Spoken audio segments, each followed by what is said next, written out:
اسماعیلی سویک کے زیر اہتمام گلگت بلتستان کے مختلف علاقوں میں درخت سے حیات کے عنوان سے شجر کاری مہم کا آغاز کر دیا گیا۔ اس سلسلہ میں Aga Khan higher secondary school Hunza میں شجر کاری مہم کا آغاز ہوا، جس میں سرکاری اداروں کے نمائندوں، سول سوسائٹی اور سیاسی سماجی شخصیات نے شرکت کی۔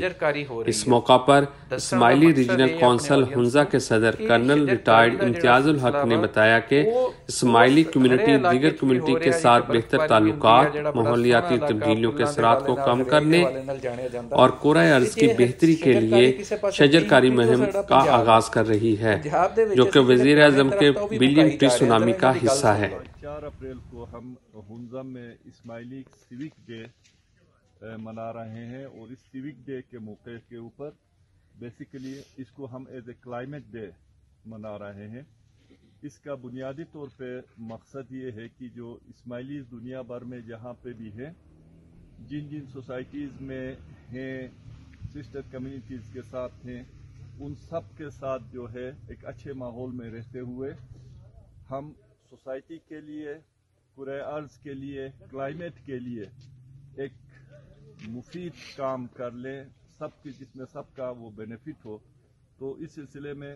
ہم نے آج جو ہے بنیادی طور پہ ہنزا میں شجر کاری ڈے منایا ہے، جس میں ہم نے سسٹر کمیونٹیز کے نوٹیبلز کو، گورنمنٹ آفیشلز کو،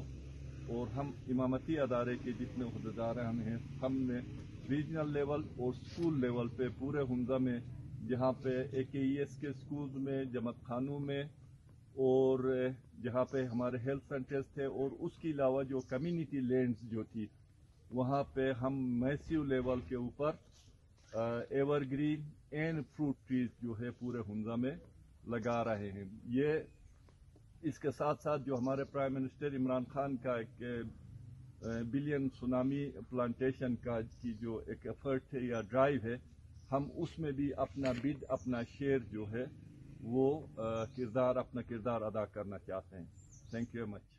یعنی شجر کاری ਇੰਨੀ ਜ਼ਰੂਰੀ ਆ، ਦਰਖਤ ਲਾਉਣੇ ਇੰਨੇ ਜ਼ਰੂਰੀ ਆ ਕਿ ਉਹ ਇਲਾਕੇ ਜਿਹੜੇ ਗਿਣੇ ਹੀ ਪਛਾਣੇ ਹੀ ਦਰਖਤਾਂ ਦੇ ਹਵਾਲੇ ਨਾਲ ਜਾਂਦੇ ਆ, ਹਰਿਆਈ ਦੇ ਹਵਾਲੇ ਨਾਲ ਜਾਂਦੇ ਆ, ਉੱਥੇ ਵੀ ਇਹ ਸਾਰਾ ਕੰਮ ਹੁੰਦਾ। ਅਤੇ ਪੰਜਾਬ ਦੇ ਵਿੱਚ ਪੁੱਠਾ ਅਸੀਂ ਦਰਖਤ ਲਾਉਣ ਦੇ ਬਜਾਏ ਇੱਥੇ ਦਰਖਤ ਵੱਢੀ ਜਾ ਰਹੇ ਹਾਂ, ਨਵੀਆਂ ਹਾਊਸਿੰਗ ਸੁਸਾਇਟੀਆਂ ਬਣਾ ਕੇ ਜਿਹੜੀਆਂ ਫਸਲਾਂ ਦੀਆਂ ਜ਼ਰਖੇਜ਼ ਜ਼ਮੀਨਾਂ ਸੀ ਉਹ ਤਬਾਹ ਕਰੀ ਜਾ ਰਹੇ ਹਾਂ। ਬਹਰਹਾਲ ਪੰਜਾਬ ਦੇ ਵਿੱਚ ਵੀ ਸਾਨੂੰ ਇਹ ਚੀਜ਼ ਸੋਚਣੀ ਪੈਣੀ ਆ, ਇੱਦਾਂ ਹੀ ਸ਼ਜਰਕਾਰੀ ਸ਼ੁਰੂ ਕਰਨੀ ਪੈਣੀ ਹੈ ਜਿੱਦਾਂ ਪਾਕਿਸਤਾਨ ਦੇ ਦੂਜੇ ਇਲਾਕਿਆਂ 'ਚ, ਖਾਸ ਕਰ ਸ਼ਮਾਲੀ ਇਲਾਕਿਆਂ 'ਚ ਹੋ ਰਹੀ ਆ।